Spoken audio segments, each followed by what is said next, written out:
30,000 பேர். அதுல கேட்கறது 8,000 பேர் தான் கேட்கிறாங்க. இந்த 8,000 பேரை போடுவதற்கு உங்களால் முடியவில்லை என்று சொன்னால் காரணம் சொல்வது 1,00,000 கோடி நஷ்டம். நஷ்டத்துக்கு இவர்கள் காரணமா, களப்பணியாளர்கள் காரணமா, இல்ல எலக்ட்ரீஷியன் காரணமா, இல்ல ஃபோர்மேன் காரணமா, இல்ல அசிஸ்டன்ட் இன்ஜினியர் காரணமா, இல்ல களத்தில் வேலை பார்க்கக்கூடிய மின்சார பணியாளர்கள் காரணமா? யார் காரணம்? இதை நிர்வகிக்கக்கூடிய அமைப்பு தானே காரணம். அப்ப இத்தனை அமைப்புகளுக்கும் இத்தனை லாஸை உருவாக்கிவிட்டு பழியை தூக்கி சாதாரண கள பணியாளர்கள் மேல் போட்டு அவர்களை வதைப்பது என்பது இது ஒரு அரச ஜனநாயகத்திற்கு எதிரான ஒரு செயல்பாடாகத்தான் இதை நான் கருதுகிறேன். இது உங்ககிட்ட மட்டும் நடக்கிறது இல்லை. என்எல்சிக்கு நான் இதே மாதிரி போயிருந்தேன். ஐடிஐ படிச்சவங்க தான். ஐடிஐ படிச்சு கிட்டத்தட்ட 3000 பேர் அப்ரண்டிஸ் ட்ரைனிங் எடுத்து என்எல்சியில கிட்டத்தட்ட 15 வருஷமா போராடிட்டு இருக்காங்க. கேட்கறது கூட நாதி இல்லை. இது படித்தவர்களுக்கு இங்கு வேலை இல்லை, படிக்காதவர்களுக்கு கான்ட்ராக்ட் எம்ப்ளாய்மெண்ட் மூலமா உள்ள போய் அவர்கள் மேல வரைக்கும் போயிடலாம்னா இது நாடா என்ன நாடு? இது எப்படிப்பட்ட ஒரு சிஸ்டம்? இங்க சார் இப்ப எக்ஸ்பிளைன் பண்ணாரு, டீட்டெயிலா எக்ஸ்பிளைன் பண்ணாரு. எப்படி எல்லாம் போய் சுப்ரீம் கோர்ட் வரைக்கும் போய் போராடி ஜந்தர் மந்தர்ல போய் உட்கார்ந்து காத்து கிடந்து இத்தனை லாயர்களை, சிறந்த லாயர்களை எல்லாம் பதவியில் வழக்காடு அமர்த்தி கடைசியில் ஒரு நொடி கூட பார்க்காமல் தூக்கி எறியப்பட்ட ஃபைல்கள் என்று சொன்னால் எந்த அளவிற்கு சிந்தனை இருக்கிறது? இது ஜனநாயக விரோத சிந்தனையாக, மக்களுக்கு எதிரான சிந்தனையாக இருக்கிறது என்பதை எண்ணி பார்க்கும் பொழுது உண்மையிலே மனம் வலிக்கிறது, வேதனைப்படுகிறது. ஒரு 8,000 பேருக்கு வேலை கொடுப்பதினால் இந்த ஒட்டுமொத்த 1,00,000 கோடி கடனை அடைத்து விட முடியுமா? முடியும். நீங்க செய்ய வேண்டிய வேலை என்ன? வேலை செய்ய வேண்டிய வேலை உங்களால் ஏற்படுத்தப்பட்ட நஷ்டத்திற்கு காரணம் என்ன? High transmission and distribution loss. First loss. இந்த டிரான்ஸ்மிஷன் டிஸ்ட்ரிபியூஷன் லாஸ், அப்புறம் தெப்ட். இதுக்கு போவதற்கு யார் காரணம்?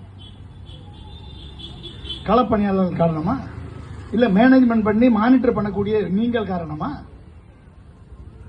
ஏன் அந்த லாஸ் ஏற்படுகிறது? சப்சிடைஸ்டு டாரிஃப், மானிய விலையில் மின்சார விநியோகம். இது யார் சொல்றது? அரசியல்வாதிகள் தானே மக்களுக்கு வாக்கு கொடுத்து ஓட்டு வாங்குறீங்க.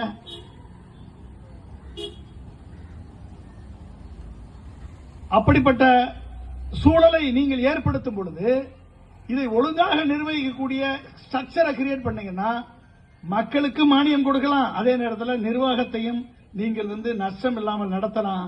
இன்னைக்கு 60,000 பேர் பணியாட்கள் இல்லை என்று சொன்னால் அதுல 30,000 பேர் களப்பணியாளர்களை போடல, எல்லாம் கான்ட்ராக்ட் லேபர்ல போடுறீங்க அப்படின்னா நாளைக்கு ஒரு திடீரென்று இன்றைக்கு கால்நடை மாற்றம் எக்கச்சக்கமா நடக்குது, கிளைமேட் சேஞ்ச் நடக்குது. எப்ப மழை வரும், எப்ப புயல் அடிக்கும், எப்ப வெயில் வரும், எப்ப வெள்ளம் வரும்னு தெரியல. ஒரு பிரச்சனைன்னு வரும் பொழுது சென்னை எப்படி சீரழிந்தது என்று தெரியும், எப்படி மின்சார பணியாளர்கள் களத்தில் இறங்கி வேலை பார்த்தாங்கன்னு எல்லாருக்கும் தெரியும். 1 மணி நேரம் சென்னையில மின்சாரம் இல்ல, அரை மணி நேரம் 10 நிமிஷம் இல்ல அப்படின்னா இங்க யாரும் வாழ முடியாது. உடனே போன் வரும், உடனே கால் வரும். அங்க கால் சென்டர்ல ஒருத்தர் நிம்மதியா தூங்க முடியாது. அடுத்தடுத்து மேல வரைக்கும் போயிடும் கால். அப்ப இதனுடைய இம்பார்ட்டன்ஸ், அதாவது மின்சார கள பணியாளர்களது முக்கியத்துவம் என்பது ஒரு மிகவும் போற்றத்தக்க முக்கியத்துவம். அவர்கள் உயிரை பணயம் வைத்து வேலை பார்க்கிறார்கள். அப்ப அந்த உயிரை பணயம் வைத்து வேலை பார்க்கக்கூடிய துறைக்கு நீங்க ஒரு கான்ட்ராக்ட் லேபரர்ஸை எடுத்து இதோ கன்ஸ்ட்ரக்ஷன் செக்டாரா வீடு கட்டிட்டு போறதுக்கு கிடையாது. இது தொடர்ந்து சர்வீசஸ் சேவை தடையில்லாமல், தங்கு தடையில்லாமல் மக்களுக்கு சென்றடைய வேண்டும். அவர் சார் சொன்னாரு, இந்த இந்தியாவிலேயே ஒழுங்கா பணம் கட்டுறது தமிழ்நாட்டுடைய மக்கள் தான். மின்சார பில்லு கட்டுறது அவங்க தான் 99% ஒழுங்கா கட்டுறாங்கன்னு. ஒழுங்கா கட்டுறவங்களுக்கு சர்வீஸ் கொடுக்கணுமா இல்லையா? கரெக்டா? அப்ப இவர்கள் நீங்க இந்த ஒரு சில ஊர்களில் நீங்க போனீங்கன்னா வயர் கிறிஸ் கிராஸா எங்கெங்கயோ போயிட்டு இருக்கும். நான் கூட நினைப்பதுண்டு, நம்ம மின்சார ஊழியர்களுக்கு எப்படித்தான் இதுல வேலை பார்க்குறாங்களோ, இது எப்படிதான் கனெக்டிவிட்டி வச்சிருக்காங்களோ, எப்படிதான் இதை வந்து ஒழுங்கா சர்வீஸ் பண்றாங்களோ, அவங்க மட்டும் இல்லை அப்படின்னா ஒரு வீட்டுக்கு ஏசி ஓடாது, கரண்ட் வராது, ஒன்றும் ஓடாது, ஃபேன் இருக்காது. இல்லை அப்படின்னா களத்துக்கு வந்துடுவாங்க. ஒரே நாளில் ஒரு நாள் கூட இல்லை, 2 மணி நேரம் லாரி ட்ரக் டிரைவர்ஸ் தேசிய நெடுஞ்சாலையில் அவர்களை, அதாவது ஒரு சின்ன ஒரு சட்டம் கொண்டு வந்துச்சு மத்திய அரசு, ஒரு சின்ன சட்டம். அந்த ஒரு சட்டம் டிரைவருக்கு ஆக்சிடென்ட் ஆகிட்டா உடனடியா அந்த அவர்களை புக் பண்ணக்கூடிய ஒரு சட்டம். ஒரு நாள் ட்ரக் டிரைவர்ஸ் வந்து ரோட்ல காரை நிறுத்தி லாரியை நிறுத்திட்டு போயிட்டான். ஒட்டுமொத்த சட்டத்தையும் வாபஸ் வாங்கியது மத்திய அரசு. ஒட்டுமொத்த சட்டத்தையும் வாபஸ் வாங்கிச்சு மத்திய அரசு. சுச்சுவேஷன் மின்சாரம் என்பது அத்தியாவசிய தேவை. இந்த அத்தியாவசிய தேவை 1 மணி நேரத்தில் நிறைத்தால் முடிச்சு விடக்கூடிய வல்லமை பெற்றவர்கள் தான் நீங்க. ஆனா அதை செய்யறீங்களா? 1 மணி நேரத்தில் கரண்ட் வரலைன்னா என்ன ஆகும்? 2 நாள் கரண்ட் வரல, 3 நாள் கரண்ட் வரல, என்ன ஆகும்? அப்ப மக்கள் போராட்டத்திற்கு கொதித்தெழுதக்கூடிய நிலைமை நீங்கள் தான் உருவாக்குறீங்க. இவர்கள் கிட்டத்தட்ட 10 வருடம் 15 வருடங்கள் சுப்ரீம் கோர்ட் வரைக்கும் ஒரு நியாயமான கோரிக்கையை கேட்டு போராட வேண்டிய நிலைமை. அவங்க என்ன கேட்கறாங்க? தீவிரவாதி அப்பாயின் பண்ண சொன்னாங்க, இல்ல தீவிரவாதியை அப்பாயின் பண்ண சொன்னாங்க. ஐடிஐ படிச்சு, எலக்ட்ரீஷியன் படிச்சு, அதுக்கு தகுதியானவர்களை நீங்க வேலைக்கு எடுத்துக்கங்க. As per the merit, as per the ரிசர்வேஷன்ல எடுத்துக்கங்க. அதுக்கு ஒரு சிஸ்டத்தை உருவாக்குங்க, ஒரு பாலிசியை உருவாக்குன்னு தானே அவங்க கேட்கறாங்க. இதுல என்ன அரசுக்கு என்ன பிரச்சனை? ஐஏஎஸ் அபிஷியல்ஸ், நல்ல திறமையான ஐஏஎஸ் அபிஷியல்ஸ் இருக்காங்க, நேர்மையான ஐஏஎஸ் அபிஷியல்ஸ் இருக்காங்க. அவங்கள போட்டா எலக்ட்ரிசிட்டி டிபார்ட்மெண்ட் நட்டத்தில் போகுமா? அரசியல்வாதிகளது விருப்பத்திற்கேற்ற டான்ஸ் ஆடக்கூடிய ஐஏஎஸ் ஆபீசரை போட்டா 1 லட்சம் 2 லட்சம் கோடி கூட நஷ்டமா? ஓகே, திறமையான அதிகாரிகளை போடுங்க. இருக்காங்களா இல்லையா? திறமையான ஐஏஎஸ் அதிகாரிகளை போடுங்க. அவர்களை தலையிடாதீங்க. நீங்க அவர்களது செயல்பாடுகளில் தலையிடாதீர்கள். இந்த லாஸ் எல்லாம் என்னங்க? தமிழகத்தினுடைய ஐஏஎஸ் அதிகாரிகள் திறமையானவர்களை போட்டால் அடுத்த ஒரு 3 மாதத்தில் தமிழகத்தினுடைய நட்டத்தை குறைச்சிக்கிட்டே வந்துருவாங்க. வருவாங்களா? வர மாட்டாங்களா? வர முடியுமா? முடியாதா? கண்டிப்பா முடியும். நட்டம் ஏற்படுவது தொழிலாளர்களால் அல்ல, நட்டம் ஏற்படுவது இந்த சப்சிடியால் அல்ல, நட்டம் ஏற்படுவது அதிகாரத்தினுடைய ஊழல் கரங்கள். அதிகாரத்தினுடைய ஊழல் கரங்கள் இந்த கான்ட்ராக்டர்களோட சேர்ந்து செயல்படக்கூடிய பிரச்சனைகள் எல்லாம் சேர்ந்துதான் இந்த நட்டத்திற்கு ஒட்டுமொத்தமான அக்குமுலேட்டட் லாஸ் ஆகுது. அதுக்கு இன்ட்ரெஸ்ட் பேமெண்ட் அதிகமாக போகுது. இந்த இன்ட்ரெஸ்ட் பேமெண்ட் அதிகமாக லாஸ் ஆகுது. கடைசியில அப்பாயின்மெண்ட் போடுவதற்கு கூட இந்த 1 லட்சம் கோடி இவர்கள் செய்த தவறையே அப்பாயின்மெண்ட் போடும்போது அவர்கள் உங்கள் மேல பழி சுமத்தி விட்டு இதை செய்யக்கூடாது என்று கடந்த 8000 பேரை அப்பாயின்ட் பண்ணக்கூடிய ஃபைல் இன்னமும் பெண்டிங் இருக்கிறது என்பது தமிழக முதலமைச்சருக்கு தெரியுமா என்பது தெரியவில்லை. ஆனால் தமிழக முதலமைச்சருக்கு நான் ஒரு வேண்டுகோள் விடுக்கிறேன். நீங்கள் இந்த 8000 பேருக்கான அப்பாயின்மெண்ட் நீங்க போட்டீங்க அப்படின்னா கண்டிப்பாக ஒரு மாற்றம் வரும். ஃபைல் எடுங்க. உங்களுக்கு கோரிக்கை விடுகிறேன். எனக்கு இப்பதான் தெரியும். இனி நான் வரக்கூடிய அனைத்து விவாதங்களையும் உங்க பிரச்சனையை பத்தி பேசுறதுக்கான வாய்ப்பு கிடைக்கும். இதனுடைய கவனத்தை முதல்வரது கவனத்திற்கு எந்த வழியிலாவது எடுத்து சென்று கண்டிப்பாக இந்த பிரச்சனையை தீர்ப்பதற்கு அதுதான் நான் வந்தேன். என்ன தெரிஞ்சுக்கணும்ன்றதுனால தான் வந்தேன். பிரச்சனை என்ன என்று தெரிந்து கொள்வதுதான் வந்தேன். அப்ப என்ன பிரச்சனைக்கு காரணம் நீங்க தான். ஐஏஎஸ் அபிஷியல்ஸ் அண்ட் அதிகாரிகள் அண்ட் அமைச்சர்கள் தானே காரணம். Transmission loss, subsidy tariff, power purchase agreement நீங்க போடுறீங்க. அதானிக்கு போட்ட பவர் பர்ச்சேஸ் அக்ரிமெண்ட் ரேட் என்ன? ஒரு யூனிட் காஸ்ட் என்ன? 7 ரூபா 3 பைசா. மற்றவர்களுக்கு கொடுத்த பவர் பர்ச்சேஸ் அக்ரிமெண்ட் காஸ்ட் என்ன? 250. 7 ரூபா 3 என்னாச்சுங்க? எப்படிங்க இருக்கு? அப்ப இதுக்கான காரணம் என்ன? யாரு காரணம்? இதுக்கு NLC நிலக்கரி லிக்னைட் இதனுடைய எரிதிறன் அதாவது கலோரிஃபிக் வேல்யூ 2000 கீழே தான் இருக்கு. ஆனா 6000 கலோரி கொண்ட நிலக்கரியை இறக்குமதி செய்கிறேன் என்று சொல்லி அதுல கலப்படம் செய்து 2000-3000 கலோரி உண்ட நிலக்கரி இதோட சேர்த்து இந்த 5000 நிலக்கரியை 25% போட்டு 2000 கலோரி கொண்ட நிலக்கரியை 75% போட்டு நிலக்கரியை இறக்குமதியில் ஊழல் பண்ணி அதனால வரக்கூடிய லாஸுக்கு காரணம் யாரு? மின் வாரிய ஊழியர்களா இல்ல தெர்மல் ஸ்டேஷன் எம்பவர் பண்ணக்கூடிய அதிகாரிகளா? ஒவ்வொரு நாடும் அமெரிக்காவா இருக்கட்டும் வளர்ந்த நாடுகளா இருக்கட்டும் இந்தியாவை தேடி வருகிறார்கள். இந்தியாவை தேடி வந்து கார் தொழிற்சாலை ஆரம்பிக்கிறாங்க. ஏன்னா இங்க தண்ணி கிடைக்குது, லேபர் கிடைக்குது, எல்லா வசதியும் இங்க கிடைக்குது. கார் தொழிற்சாலை உருவாக்குறாங்க, கார் தொழிற்சாலை ஆரம்பிக்கிறாங்க, மொபைல் போன் தொழிற்சாலை ஆரம்பிக்கிறாங்க, எல்லா தொழிற்சாலை ஆரம்பிக்கிறாங்க.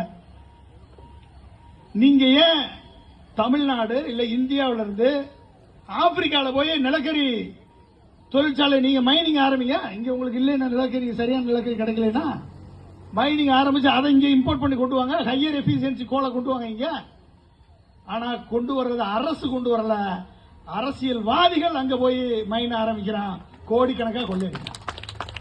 அரசு செய்ய வேண்டிய வேலையை அரசியல்வாதி செய்யக்கூடிய நிலை ஏற்பட்டதன் காரணமாகத்தான் இன்றைக்கு மாற்றங்கள் வரவே வராது.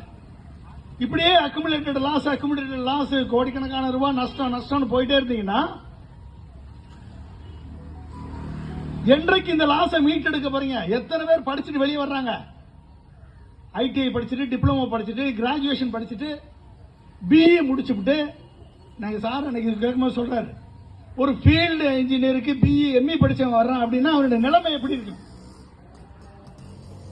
ஒரு ஃபீல்டு அசிஸ்டன்ட்டுக்கு பிஇ படிச்சவங்க எம்இ படிச்சவங்க அப்ளை பண்றாங்க அப்படின்னா என்ன நிலைமையில் அவர்களுக்கு படித்த மாணவர்களுக்கு படிக்க வைக்கணும் ரைட், படிப்புக்கான வாய்ப்புகளை உருவாக்கி 500 இன்ஜினியரிங் காலேஜ் உருவாக்கியாச்சு தமிழ்நாடு. படித்தவர்களுக்கு வேலை வாய்ப்பு கொடுக்க வேண்டிய பொறுப்பு யாருடைய பொறுப்பு? இப்ப டாக்டருக்கு பிரச்சனை இல்ல, கொரோனா மாதிரி ஏதாவது நோய் வரும், கால்ரா வரும், இல்ல ஏதாவது பிரச்சனை வரும், ஏதாவது ஆக்சிடென்ட் ஆகும், டாக்டருக்கு பிரச்சனை இல்ல. ஆனா டாக்டர் படிக்கிறதுக்கு பிரச்சனை. நீட் இருந்தா தான் படிக்க முடியல, படிக்க முடியாது. வக்கீலுக்கும் பிரச்சனை இல்ல, அவங்களுக்கு ஏகப்பட்ட கேஸ் வரும், அடிதடி case, criminal case, civil case, industrial case வரும், அவங்களுக்கும் பிரச்சனை இல்லை. ஆனா என்ஜினியரிங் தொழில்நுட்ப படிப்பு படிப்பவர்களுக்கு அத்தனை பேருக்கும் பிரச்சனை எப்ப வரும்? கவர்மெண்ட் சரியில்லைன்னா வரும். கவர்மெண்ட் சரியாக திட்டமிடவில்லை என்றால் அவர்களுக்கு பிரச்சனை வரும், வேலை வாய்ப்புல பிரச்சனை வரும். ஐடிஐ படிச்சாலும் சரி, டிப்ளமோ படிச்சாலும் சரி, என்ஜினியரிங் படிச்சாலும் சரி, கவர்மெண்ட் சரியான பாலிசி, எம்ப்ளாய்மெண்ட் பாலிசி, வேலை வாய்ப்புக்கான இண்டஸ்ட்ரி, இது எல்லாத்தையும் ஒரு இன்டகிரேட்டடா திங்க் பண்ணல அப்படின்னா தனித்தனி தீவாக துறைகள் ஒர்க் பண்ணா, எலக்ட்ரிசிட்டி துறை தனியா ஒர்க் பண்ணும், இண்டஸ்ட்ரியல் துறை தனியா ஒர்க் பண்ணும், அக்ரிகல்ச்சர் துறை தனியா ஒர்க் பண்ணும், எல்லா துறையும் தனியா ஒர்க் பண்ணும். ஆனால் எல்லா துறையும் சேர்த்து இன்டகிரேட்டடா திங்க் பண்ணா மட்டும்தான் அனைவருக்குமான வேலை வாய்ப்பை கொடுக்க முடியும், அனைவருக்குமான வாழ்க்கை தரத்தை மேம்படுத்த முடியும். இந்த செக்ரட்டரி அந்த செக்ரட்டரி பேச மாட்டார், அந்த செக்ரட்டரி இந்த செக்ரட்டரி பேச மாட்டார். இவர் சொன்னா இந்த மினிஸ்டர் அந்த மினிஸ்டருக்கு தெரியாது, அந்த மினிஸ்டர் சொன்னா இந்த மினிஸ்டருக்கு தெரியாது. இல்ல இந்த மினிஸ்டர் எடுக்கக்கூடிய முடிவு மேல மாற்றப்படும், மேல எடுக்கிற முடிவு கீழே மாற்றப்படும். இப்படி போனா பாதிக்கப்படுவது யாரு? பொதுமக்களும் கடைநிலை ஊழியர்களும் தான் இதற்கு பாதிக்கப்படுகிறார்கள். இந்த நிலைமை வரக்கூடாது. ஒரு நல்லாட்சி நடத்தக்கூடிய மாநிலத்தில் மற்ற மாநிலங்களுக்கெல்லாம் எடுத்துக்காட்டான ஆட்சியை தரக்கூடிய இந்த தமிழகத்தில் இப்படிப்பட்ட நிலை ஏற்பட விடக்கூடாது என்பதற்கு தான் இந்த போராட்டம். அப்ப எப்படிப்பட்ட ஒரு வாய்ப்பை நம்ம உருவாக்கி கொடுக்கணும் இவர்களுக்கு? இந்த லாஸ் எப்படி உருவாகுது? கிட்டத்தட்ட நீங்க பாத்தீங்கன்னா இண்டஸ்ட்ரி மொத்தமே 34,000 மெகாவாட்டினுடைய கெப்பாசிட்டி, நம்மளுடைய கெப்பாசிட்டி 34,000 மெகாவாட் நம்மளுடைய இன்ஸ்டால்டு கெப்பாசிட்டி. அதுல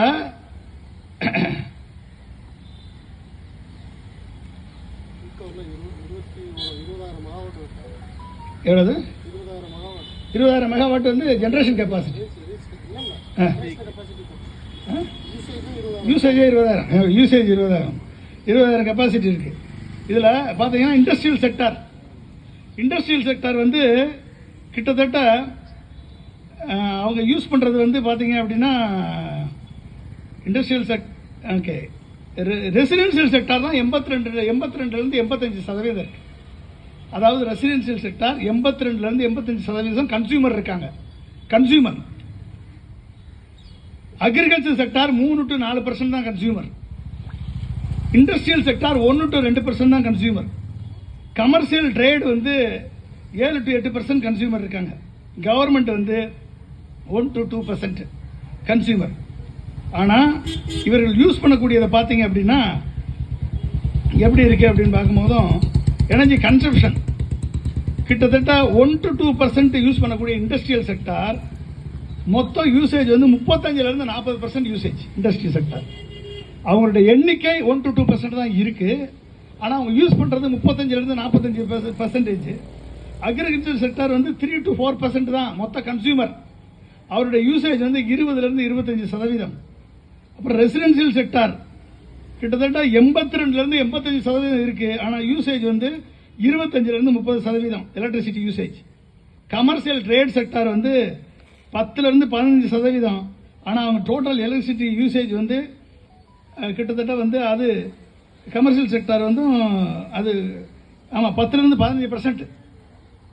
அப்போ யூசேஜ் நம்பர் ஆஃப் பீப்புள் கம்மியாக இருந்தாலும் யூசேஜ் வந்து நீங்கள் எடுத்து பார்க்கும் போதும் ஒட்டுமொத்தமாக நீங்கள் ஒவ்வொன்றையும் பார்த்தீங்கன்னா இண்டஸ்ட்ரி மட்டுமே வந்து 12,000லேருந்து 13,500 மெகாவாட் இண்டஸ்ட்ரி யூஸ் பண்ணுறாங்க.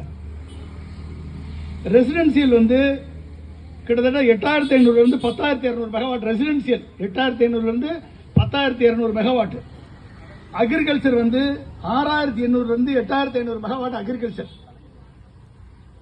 அடுத்து கமர்ஷியல் ட்ரேடுக்கு வந்து 3,400லேருந்து 5,100 megawatt. Government offices public services எல்லாம் சேர்த்து கிட்டத்தட்ட 1000 மெகாவாட் யூஸ் பண்றாங்க. அப்ப இதுல என்னென்ன ஆக்ஷன் எடுத்தா இந்த லாஸை குறைக்க முடியும்? என்னென்ன ஆக்ஷன் எடுத்தா லாஸை குறைக்க முடியும்? இதை செய்ய வேண்டிய நிலையில் இருப்பது யாரு? டிரான்ஸ்மிஷன் அண்ட் டிஸ்ட்ரிபியூஷன் லாஸை குறைப்பதற்கு என்ன நடவடிக்கை எடுக்கணும்? தெஃப்ட்டை குறைப்பதற்கு என்ன நடவடிக்கை எடுக்கணும்? சில இடங்கள் சொன்னாங்க, சில பெரும் முதலாளிகள், சில பெரும் இண்டிவிஜுவல்ஸ், அதிகமாக கன்சியூம் பண்ணக்கூடிய வர்த்தகர்கள், இண்டஸ்ட்ரீஸ் ஓரளவுக்கு பணத்தை குறைச்சு கட்டிட்டு திடீர்னு ஒரு ஒட்டுமொத்தமாக அதிகமாக வரும்போதும் அந்த யூனிட்டையே எரிச்சு விட்டுறதா கேள்விப்பட்டேன் நான். மொத்தமாக எரிச்சு விட்டுறாங்களா அதிகமான காசு. அப்ப இதனால ஏற்படக்கூடிய தெஃப்ட் இது தெரியாம நடக்குமா? இது மேல தெரியாம நடக்குதா? இல்ல. அப்ப இத்தனை பிரச்சனைகளையும் மானிட்டர் பண்ணி இதை சரி செய்யக்கூடிய நிலையில் இருக்கக்கூடிய ஒரு சிஸ்டம், ஒரு கவர்மெண்ட், ஒரு மினிஸ்ட்ரி இதை சரி செய்யணுமா இல்லையா? இதை சரி செய்வதற்கு பதிலாக வேலை வாய்ப்பு தரமாட்டோம் என்று சொல்வது எந்த விதத்தில் நியாயம்? எந்த விதத்தில் நியாயம்? அப்ப கீழே வேலை பார்க்கக்கூடியவர்கள் வேலை செய்யவில்லை என்று சொன்னால் ஒரு நாள் ஒட்டுமொத்த தமிழ்நாடும் இருளில் மூழ்கக்கூடிய நிலை வந்தால் ஆட்சியே மாறுமா இல்லையா? மாறாதா? மாறி இருக்கா இல்லையா? தமிழகம் இருளில் மூழ்கும் பொழுது ஆட்சி மாறி இருக்கிறதா இல்லையா? இந்த நிலைக்கு தமிழகத்தை இட்டு செல்ல வேண்டும் என்று சொன்னால் நீங்கள் கான்ட்ராக்ட் லேபரை போடுங்க, கான்ட்ராக்ட் விடுங்க, படிச்சவங்களை யாரையும் போடாதீங்க, நீட் நடத்துங்க, கடைசியில ஆட்சியில் இருக்க மாட்டேங்க. இதுதான் பிரச்சனை. இதை உணர்ந்து கொண்டு இதில் இருக்கக்கூடிய அரசியல் சக்திகள், இதில் பின்புலமாக இருக்கக்கூடிய அதிகார சக்திகள் இதையெல்லாம் ஒதுக்கி வைத்துவிட்டு முதல்வர் அவர்கள் இதற்கு முக்கியத்துவம் கொடுத்து இந்த பிரச்சனைக்கு ஒரு விடிவு காலம் ஏற்படுத்தப்பட வேண்டும் என்று சொன்னால் இவர்களை இப்படியெல்லாம் கோர்ட்டுக்கு கீழிருந்து மேல வரைக்கும் அலைக்கழிக்க கூடாது. அவர்கள் கோரிக்கை என்பது நியாயமான கோரிக்கை. இந்த நியாயமான கோரிக்கையை கனிவோடு பரிசீலித்து உடனடியாக இந்த 8000 பேருக்கான வேகன்சியை ஐடிஐ படித்தவர்களை வைத்து ரிசர்வேஷனோடு நிரப்ப வேண்டும் என்ற உத்தரவை தமிழக முதல்வர் உடனடியாக வெளியிட வேண்டும். அதை செய்வார் என்று நான் நம்புகிறேன். செய்யவில்லை என்று சொன்னால் தொடர்ந்து செய்ய வைப்பதற்கான வேளையில் நீங்கள் எப்படி போராடுகிறீர்களோ அதே போல எனக்கு வாய்ப்பு ஏற்படக்கூடிய தளத்திலே நானும் உங்களுக்காக போராடுகிறேன். இந்த சிஸ்டம், அதாவது ஒட்டுமொத்த தமிழகத்தினுடைய பொருளாதார நிலைமையை 2 டிபார்ட்மெண்ட் தான் பிரச்சனை. Transport department and EB department ரெண்டுமே சர்வீஸ் ஓரியன்டட் டிபார்ட்மெண்ட். தமிழகத்தினுடைய பிரைவேட் பஸ் எல்லாம் நல்ல கோடிக்கணக்கில் லாபம் கொடுக்குது. கவர்மெண்ட் பஸ் மட்டும் லாபம் கொடுக்கல. லாபம் கொடுக்கணும்னு அவசியம் இல்லை. ஆனால் நட்டமாக ரொம்ப அதிகமான நட்டத்தை குறைப்பதற்கு பிளான் பண்ணா செய்யணும்.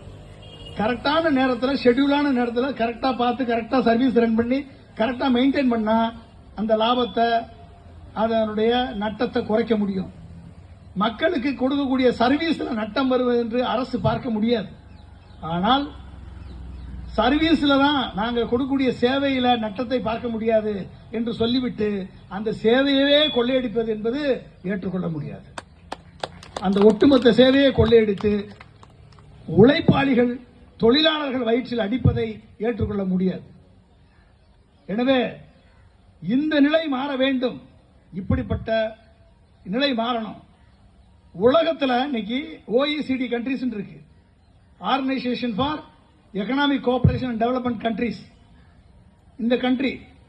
இந்த கண்ட்ரியில வாரத்தில் 3 நாள் வேலை பார்த்தா போதும். வாரத்தில் 3 நாள். அவங்களுடைய பெர் கேபிட்டா தனிநபர் வருமானம் எவ்வளவு தெரியுமா உங்களுக்கு? இந்த OECD யூரோப்பியன் கண்ட்ரி 38 நாடுகள் இருக்கு. இந்த 38 நாடுகள்ல அந்த நாட்டில் இருக்கக்கூடிய மக்கள் வாரத்தில் 3 நாள் வேலை பார்த்தால் அவர்கள் ஒரு வாரத்தில் என்ன சம்பளம் வாங்குகிறார்களோ அந்த சம்பளம் அவர்களுக்கு கொடுக்கிறார்கள். கிட்டத்தட்ட $30,000 இருந்து $1,00,000 வரைக்கும் ஒரு தனிநபர் வருமானமாக பெறுகிறார்கள். இந்தியாவினுடைய தனிநபர் வருமானம் எவ்வளவு தெரியுமா? $2,600. இந்தியாவினுடைய தனிநபர் வருமானம் எவ்வளவு? $2,600. ஒரு டாலர் 84 ரூபா. கணக்கு பண்ணிக்கோங்க. $2,600 தான் இந்தியாவினுடைய ஒட்டுமொத்த தனிநபர் வருமானம். அது இதுல நீங்க பாத்தீங்க அப்படின்னா இந்தியாவுடைய ஒட்டுமொத்த தனிநபர் வருமானம்னா 1,25 லட்சம் ரூபா வருடத்திற்கு. தமிழ்நாட்டில் 2,25 லட்சம் ரூபா வருடத்திற்கு தனிநபர் வருமானம். 2011 நான் ஜெயலலிதா அவர்கள் இருக்கும் பொழுது நான் அந்த தமிழ்நாடு விஷன் 2023 என்ற திட்டத்தை தயார் செய்து கொடுக்கும் பொழுது 2023 நான் சொல்லக்கூடிய இந்த பிளான் எல்லாம் நீங்க இம்ப்ளிமெண்ட் பண்ணா தமிழகத்தினுடைய தனிநபர் வருமானம் 4 லட்சமாக மாறும் என்ற திட்டத்தை அன்றைய முதல்வர் ஜெயலலிதாவிடம் நான் சமர்ப்பித்தேன். இன்னைக்கு 2,25 லட்சம் தான் தமிழ்நாட்டினுடைய தனிநபர் வருமானம் இன்னைக்கு. அப்ப என்ன அர்த்தம்? தனிநபர் வருமானம் உயர்ந்தா உங்க வாழ்க்கை தரம் கண்டிப்பா ஆட்டோமேட்டிக்கா உயரும். அப்ப உயர்வதற்கு என்ன நடவடிக்கை எடுக்கணும்? பொருளாதார நடவடிக்கை எடுக்கணும். அந்த பொருளாதாரத்தினுடைய மேம்படுத்தக்கூடிய நடவடிக்கை எடுக்கணும். இன்றைக்கு தமிழ்நாட்டு அரசு கொடுக்கக்கூடிய சமூக நல திட்டங்களை போல வேற எந்த மாநிலமும் கொடுக்கல. அது அதிமுக இருக்கட்டும், திமுக இருக்கட்டும், 2 கட்சியுமா இருக்கட்டும், 2 கட்சியும் கொடுத்த அளவிற்கு சமூக நல திட்டங்கள் வேற எந்த மாநிலத்திலையும் கொடுக்கல. ஆனால் நம்ம தமிழ்நாட்டினுடைய வருட கடன் தொகை 8 லட்சம் கோடி ஆச்சு. 8 லட்சம் கோடி. நெட்ஃபிளிக்ஸ் உங்களுக்கு எல்லாம் கேள்விப்பட்டிருப்பீங்க. நெட்ஃபிளிக்ஸ் கேள்வி தெரியுமா உங்களுக்கு எல்லாம்? இந்த நெட்ஃபிளிக்ஸ்ல படம் பார்ப்பீங்கல்ல, இந்த நெட்ஃபிளிக்ஸ் கம்பெனியுடைய வருட வருமானம் 8 லட்சம் கோடி. ஒரு கம்பெனியுடைய வருட வருமானம் 8 லட்சம் கோடி. ஃபைசர் என்ற மருந்து கம்பெனியுடைய வருட வருமானம் 9 லட்சம் கோடி. தமிழ்நாட்டுடைய பட்ஜெட் 4 லட்சம் கோடி. எத்தனை பேர்? 8 கோடி தமிழ் மக்கள் இருக்கக்கூடிய பட்ஜெட் 4 லட்சம் கோடி. ஒரு கம்பெனியினுடைய வருட வருமானம் 9 லட்சம் கோடி, 8 லட்சம் கோடி, 12 லட்சம் கோடி. ஒரு கம்பெனியால் ஒரு கம்பெனியை 9 லட்சம் கோடியாக உருவாக்க முடியும் என்று சொன்னால் இந்த 8 கோடி தமிழக மக்கள், இத்தனை அறிவார்ந்த மக்கள், இத்தனை படித்தவர்கள், இந்தியாவிலே அதிகம் படித்தவர்கள் தமிழகம், கேரளா, அதுக்கடுத்து தமிழகம். கல்வியில் சிறந்தவர்கள், அனைத்து துறைகளிலும் சிறந்தவர்களை வைத்துக் கொண்டு 8 லட்சம் கோடி கடனில் இருக்கக்கூடிய தமிழ்நாட்டை முன்னேற்ற முடியுமா? முடியாதுங்க. முடியுமா முடியாதா? முடியும். கண்டிப்பாக முன்னேற்ற முடியும். இப்ப பொருளாதாரத்தில் நீங்க முன்னேற்றம் இல்லைன்னா வரியை போட்டு தானே நீங்க வாங்கணும். மின்சார வாரியத்தை மின்சாரத்துக்கு கட்டணம் 3 மடங்கு உயர்ந்துட்டு எல்லாரும் புலம்புறாங்க மக்கள் எல்லாம். ஆனா ஒட்டுமொத்த இந்தியா எடுத்துக்கிட்டீங்கன்னா தமிழ்நாட்டில் தான் கம்மி.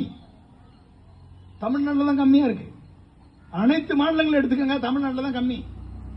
அப்படி இருந்தும் 3 மடங்காக உயர்ந்து விட்டது என்று மக்கள் இன்னைக்கு புலம்புகிறார்கள். ரிஜிஸ்ட்ரேஷன் பத்திரப்பதிவு துறையில கோடிக்கணக்கான லஞ்சம் வருடம் டெய்லி 12 கோடி 10 கோடி 12 கோடி லஞ்சம் போகுது. அப்ப இத்தனைக்கும் காரணமா என்ன இருக்கு? ஒரு தமிழகத்தினுடைய ஒட்டுமொத்த பொருளாதாரத்தை மேம்படுத்துவதற்கு ஒரு 4 ஸ்டெப் எடுத்தா போதும், ஒரு 4 முயற்சி முன்முயற்சி எடுத்தா போதும். தமிழகத்தினுடைய ஒட்டுமொத்த பொருளாதாரம் மேல வரும். வரி இல்லாத, வரியை கூட்டாத ஒரு மாநிலத்தை, ஆட்சி முறை நிர்வாகத்தை நடத்த முடியும். அனைவருக்கும் வேலை வாய்ப்பை கொடுக்க முடியும், மதிப்பு கூட்டப்பட்ட வேலை வாய்ப்பை கொடுக்க முடியும். நீங்க வேலை வாய்ப்புக்கே இன்னைக்கு போராட வேண்டிய நிலைமை இருக்கு. நீங்க போராடி முடிக்கிறதுக்குள்ள உங்களுக்கு ஏஜ் ஆகி போயிடும். இப்படிப்பட்ட சூழல் ஏற்படக்கூடிய நிலைக்கு தமிழக மக்களை, தமிழக இளைஞர்களை, படித்தவர்களை தள்ளிவிடக் கூடாது என்ற கோரிக்கையை தமிழக முதலமைச்சர்களிடம் நான் இன்றைக்கு உங்கள் முன்பாக வைக்கிறேன். வாய்ப்பு இருக்கிறது. தமிழ்நாடு பண்ண முடியலன்னா வேற எந்த மாநிலம் பண்ணும்? தமிழ்நாட்டால பண்ண முடியாது அப்படின்னா மகாராஷ்டிராவில் பண்ண முடியுமா? பீகாரில் பண்ண முடியுமா? உத்தரப்பிரதேசம் பண்ண முடியுமா? நாங்கள் தமிழகம் அனைத்து மாநிலங்களும் தலை சிறந்த தமிழ்நாடு என்று சொல்றீங்கல்ல, இதை செய்யுங்க, வேலை வாய்ப்பை கொடுங்க. நான் ஒரு சார்ட் போட்டோம். ஜெயலலிதா அவர்களுக்கு அந்த விஷன் 2023 பண்ணும்போது ஒரு சார்ட் போட்டோம். 2 கோடி பேருக்கு வேலை வாய்ப்பு, மதிப்பு கூட்டப்பட்ட வேலை வாய்ப்பு தமிழ்நாட்டில் வேணுங்க. 2 கோடி பேர், கிட்டத்தட்ட 1,60,00,000 பேர் 8ஆம் வகுப்புக்கு கீழே படிச்சவங்க இருக்காங்க வேலை வாய்ப்புக்காக. 10ஆம் வகுப்பு, 8ஆம் வகுப்பு, ஐடிஐ, டிப்ளமோ எல்லாம் சேர்த்தீங்கன்னா 1,60,00,000 பேர் இருக்காங்க தமிழ்நாட்டில் மட்டும். இது எப்ப பண்ணது? 2011. இன்னைக்கு 2024 இருக்கணும்.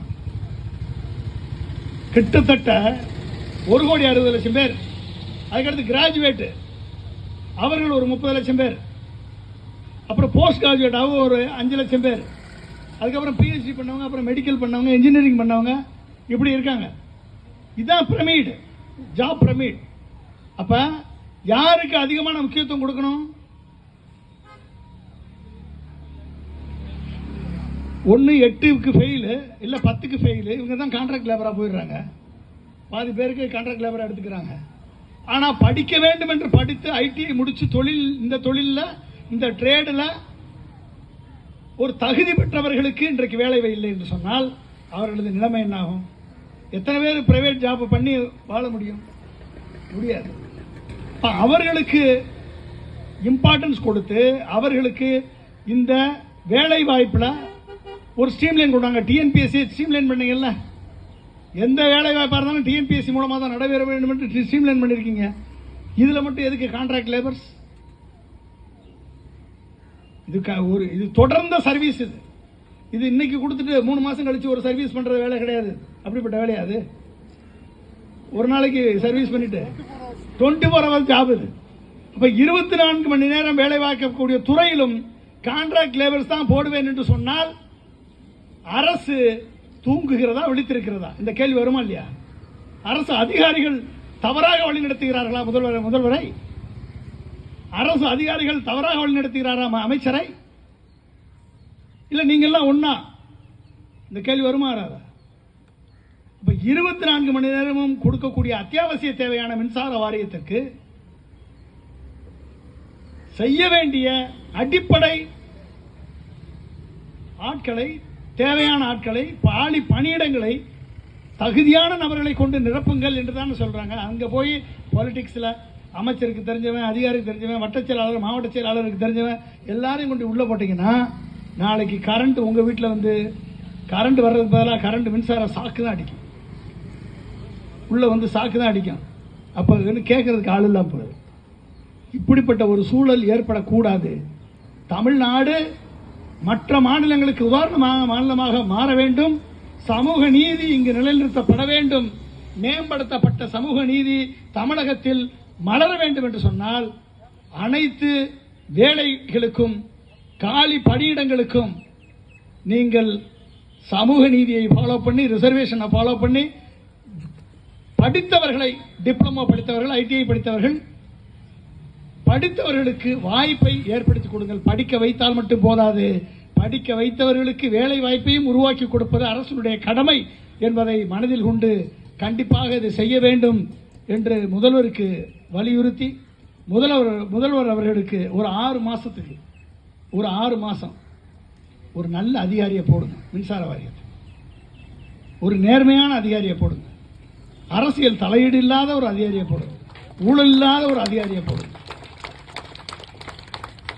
அவர் இதனுடைய லாஸ் எல்லாம் குறைச்சு இந்த 30,000 பேர் ஃபீல்டு அசிஸ்டன்ட் எல்லாம் டிப்ளமோ போட வச்சு அவருக்கு வாய்ப்பு கொடுத்து ஒரு 6 மாசம் அவருக்கு பதவியை கொடுங்க. அவர் எப்படி இந்த தமிழகத்தினுடைய மின்சார வாரியத்தை மாற்றி காண்பிக்கிறார் என்பதை நீங்கள் பாருங்கள். அதற்கு நீங்கள் எப்படி உறுதுணையாக இருக்கிறீர்கள் என்பதை பாருங்கள். பார்த்து விட்டு செய்யுங்கள். இது சரியா தவறா என்ற முடிவெடுங்கள். இதை செய்வதற்கு இவ்வளவு போராட்டம், இவ்வளவு சுப்ரீம் கோர்ட் வரைக்கும் போகணும். இதை கேட்பதற்கு, நியாயத்தை கேட்பதற்கு சுப்ரீம் கோர்ட் வரைக்கும் போக வேண்டும் என்ற நிலை என்பது அது தமிழகத்தில் ஏற்பட்டிருக்கிறது என்ற நிலை என்பதை நினைக்கும் பொழுது மிகவும் உண்மையிலேயே வருத்தத்துக்குரிய நிலையாக இருக்கிறது. எனவே தமிழக முதல்வர் அவர்கள் தயவு கூர்ந்து இந்த போராட்டத்தை, நான் பார்த்தேன் எத்தனையோ போராட்டம் இருக்கும், காலையிலிருந்து வரைக்கும் இந்த கூட்டம் அசையாமல் அப்படியே நிற்கிறார். காலையில் போட்டோ அனுப்பியிருந்தார். நான் சாயந்தரம் வரும்போது பாதி பேர் இருக்கீங்களே இல்லைன்னு நினச்சிட்டு தான் வந்தேன். ஆனால் அத்தனை பேர் அப்படியே இருக்கீங்க. ஏன்னா உணர்வு, அந்த உணர்வு, உங்களது உணர்வை புரிந்து கொள்ள வேண்டிய நிலையில் இருக்கக்கூடிய முதல்வருக்கு கண்டிப்பாக புரியும் என்று நினைக்கிறேன். உங்கள் சார்பாகவும் நான் முதல்வருக்கு ஒரு கோரிக்கை கடிதம் எழுதி இதை நான் அனுப்புகிறேன். எனக்கு நீங்கள் தான் உறுதுணை செய்ய வேண்டும். அனுப்புகிறேன். அவரை முடிந்தால் நேரடியாக சந்தித்து இதை வலியுறுத்துகிறேன் என்பதையும் சொல்லி, கண்டிப்பாக இந்த வாய்ப்பை, இந்த உங்களது உண்ணாவிரத போராட்டம் வெறும் கவன ஈர்ப்பு போராட்டமாக அல்ல, அரசின் கவனத்தை ஈர்த்து அதில் வெற்றி பெறக்கூடிய ஒரு போராட்டமாக இந்த போராட்டம் அமையும். எனவே இந்த உண்ணாவிரதம், ஒரு நாள் நீங்கள் இருந்த இந்த உண்ணாவிரதம் ஒரு கண்டிப்பாக ஆயிரக்கணக்கான பேர்களது வாழ்க்கையில் ஒரு மறுமலர்ச்சியை ஏற்படுத்தும். எம்ஜிஆர் 1980 கிட்டத்தட்ட 8,000 பேருக்கு இந்த வாய்ப்பை ஐடிஐ படித்தவர்களுக்கு உருவாக்கி கொடுத்தார். அதற்கு பின்பு ஸ்டாலின் தான் இதை செய்தார் என்ற பெயர் தமிழக முதல்வருக்கு வர வேண்டும். அதை செய்தால் கண்டிப்பாக தமிழக மின்சார வாரியம் கடனிலிருந்து மேம்படும். மின்சார வாரியத்தில் இருக்கக்கூடிய ஊழியர்களை தமிழக மின்சார வாரியத்தினுடைய பார்ட்னராக்குங்க, பங்குதாரராக்குங்கள். அவர்களை வேலையாட்களாக மாற்றாதீர்கள். தமிழக மின்சார வாரியத்தினுடைய பங்குதாரராக்குங்கள். 3 வருடத்தில் உங்கள் கடனை அடைத்து இந்த மின்சார வாரியத்தை லாபகரமாக இயக்குவார்கள் இந்த தொழிலாளர்கள் என்பதை உங்கள் முன்பாக நான் உறுதியாக சொல்லிக் கொள்கிறேன். பாலிசியை சேஞ்ச் பண்ணுங்க. தமிழக மின்சார வாரியத்தினுடைய உறுப்பினர்கள் அனைவரையும், அதே மாதிரி டிரான்ஸ்போர்ட் கார்பரேஷனுடைய வாரியத்தினுடைய இருக்கக்கூடிய அனைத்து எம்ப்ளாயிஸையும் அந்த வாரியத்தினுடைய பங்குதாரர்களை மாற்றி 30% ஷேர் அவங்களுக்கு கொடுங்க. 30% ஷேர் அவங்களுக்கு கொடுங்க. அதுக்கப்புறம் சொல்லுங்க, ரெண்டு தமிழக மின்சார வாரியமும் சரி, தமிழகத்தினுடைய போக்குவரத்து கழகமும் சரி நட்டத்தில் இருக்குதான்னு 3 வருஷம் கழிச்சு கணக்கு பாருங்க. லாபத்தில் வரலைன்னா என் பேரை மாத்திக்கிறேன். ஓகே, லாபத்தில் வருதா இல்லைன்னு மட்டும் பாருங்க. இதை செய்வீர்களா? இதை செய்தால் தமிழகம் சமூக நீதியை காத்த மாநிலமாக பெயர் விளங்கும்.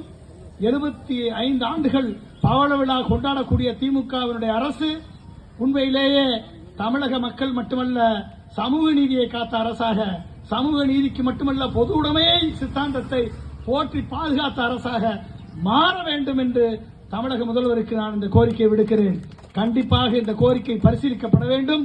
கண்டிப்பாக இந்த கோரிக்கைக்கு முக்கியத்துவம் கொடுத்து முதல்வர் அவர்கள் நிறைவேற்ற வேண்டும் என்ற வேண்டுகோளை வைத்து உங்கள் உண்ணாவிரத போராட்டம் வெற்றியடைய வேண்டும் என்று சொல்லி வாழ்த்தி விடைபெறுகிறேன். நன்றி, வணக்கம்.